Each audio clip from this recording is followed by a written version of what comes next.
Ngari ĩrĩa Kariuki ararĩkĩrĩria gũthondeka ĩrĩhũthagĩra hinya wa riũa mũgarũ na ngari iria ingĩ. Nimetengeneza hii gari, haitumii stima, haitumii mafuta. It's a self-charging electric car ambayo inatumia motor, haitumii mafuta yote na inajichaji yenyewe. Inatumia normal gearbox kama zile gari zingine. I used what is available due to financial constraints. Sigeza kutengeneza vile ningetaka ifanyike.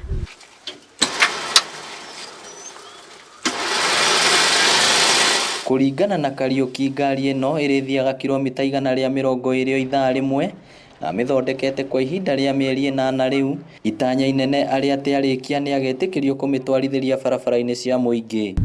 Hii gari unaweza ukaenda naye at a speed of maybe 120 kilometers per hour, although hiyo haijakubaliwa Kenya, lakini we are going to do a speed limit so that it cannot move at a higher speed. No ahotete gũthondeka mĩeke ya mawĩra, kuona rĩu arĩ na aruti wĩra na although sifanyi peke yangu, kuna wale tunasaidiana na wao. Kuna wale wananisaidia kutengeneza body, kuna tunasaidiana kutengeneza pande nyingine ya moto. Yeah, innovation inachukua pesa mingi sana kwa sababu unanunua some items, they don't work, unaweka store. Unanunua zingine, unaweka kwa store.